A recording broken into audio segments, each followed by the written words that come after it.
Sadness and hate erupt anew in Dallas as President Kennedy's accused assassin is shot down himself during a jail transfer. There's an ominous symbol in Lee Harvey Oswald's murder weapon as he is taken to the city jail basement where an armored car is to move him to a maximum security cell. Oswald walks his last mile. His assailant moves in from the right. Where is Lee Oswald? He's been shot. He's been shot. Lee Oswald has been shot. Now, from another camera, the motion is slowed. The murderer moves in, and here is the shame of all America as Jack Rubenstein takes the law unto himself. The dying Oswald is rushed to the same hospital where President Kennedy died. Doctors work to save his life. But 48 hours and 7 minutes after the president's death, his accused slayer is dead.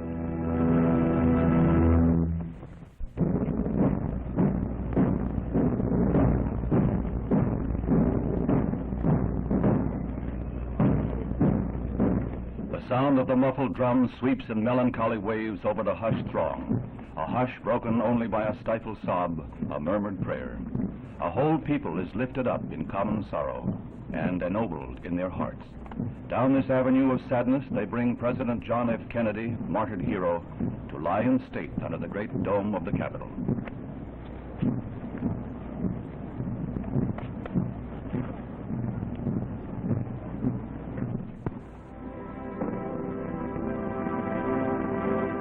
Mrs. Kennedy begins the long hours of her public grief with the courageous dignity that has marked each moment of her ordeal. Caroline and John seem to mirror their mother's poise. With President Johnson and Robert Kennedy, she is in the van of the mourners who will pay their respects in the historic rotunda of the Capitol.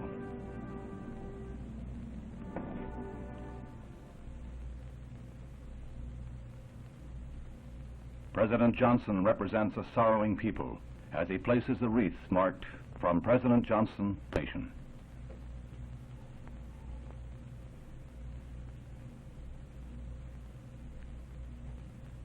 Mrs. Kennedy comes forward with Caroline in a tableau that calls for no words. Its poignancy calls only for tears.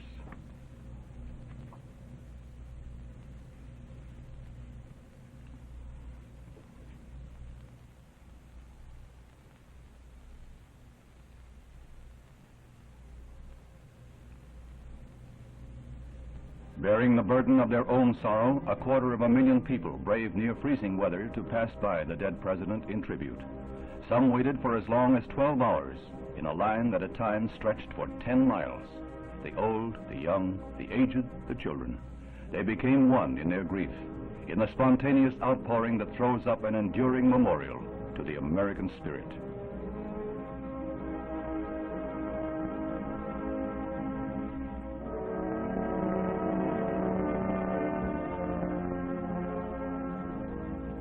And so they kept their vigil through the long and lonely night, each man a tiny island of sadness, buffeted by the seas of unhappy fate. The next day, the body is borne to St. Matthew's Cathedral, with Mrs. Kennedy and the President's family walking in humble prayer behind the caisson. Not since the funeral of Britain's King Edward VII in 1910 has there been such a gathering of kings and queens, presidents and premiers. 220 dignitaries from 92 foreign lands honor the warrior who died while fighting for peace and liberty and the dignity of man. Erect and proud, Mrs. Kennedy walks the 6 long blocks with firm step yet tearful eye. At the cathedral, a pontifical funeral mass is to be said for the repose of the soul of the first Roman Catholic president, a devout man from a devout family, who today find deep solace in the solemn rites of their church. As the distinguished mourners gather in St. Matthew's, peoples of all faiths around the world join them in prayers. Mass is read in Moscow, Buddhists pray in South Vietnam, Shinto priests conduct services in Tokyo, a rabbi exhorts God in Israel. The foreign dignitaries move unobtrusively to their pews. They attached little importance to their own identities today. Joining the humble in the 4 corners of the earth, they pray, each in his own way, that the soaring spirit that was President Kennedy in life may find eternal rest in death.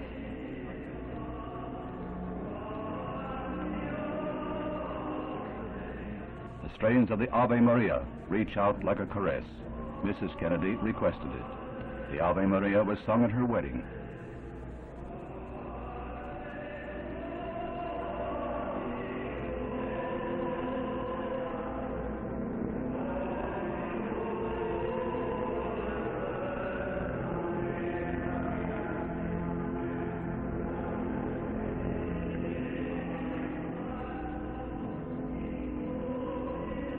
After the sacrifice of the Mass, there are prayers aloud in the tongues of all faiths.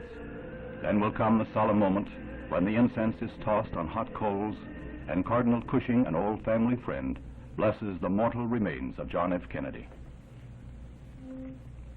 From St. Matthew's, the cortege is to cross the Potomac to the Cemetery of Heroes, Arlington. As the casket is returned to the caisson, there comes a family vignette that must take its place with those memories we hold warm and dear.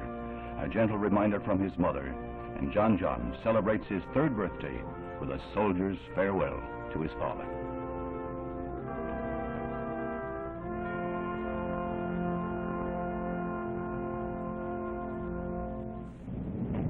No finer epitaph could be extended President Kennedy than his own words from the speech he was to deliver in Dallas the day of his assassination. We in this country, in this generation, are, by destiny rather than choice, the watchmen on the walls of world freedom. We ask that we may exercise our strength with wisdom and restraint, and that we may achieve for our time and for all time that ancient vision of peace on earth, goodwill toward men. That must always be our goal, and the righteousness of our cause must always underlie our strength. The world will remember those words of President Kennedy and his inaugural plea. Ask not what your country can do for you, but what you can do for your country.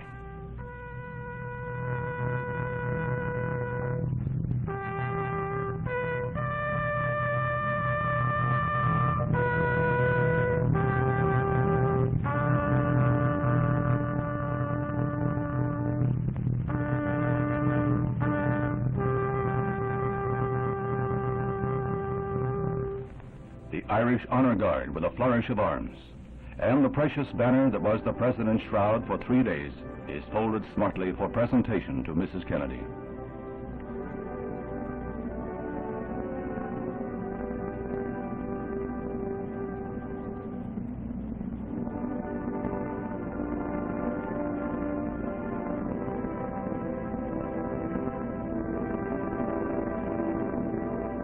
An eternal flame is lighted before the grave by Mrs. Kennedy, the first such memorial to burn in Arlington Cemetery. She is followed by the President's brothers, Robert and Edward.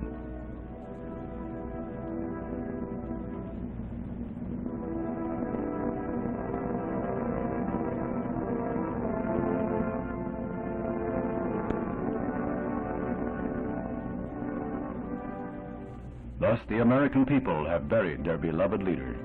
May his family find comfort in knowing they walked with greatness. And may the soul of John Fitzgerald Kennedy rest in peace.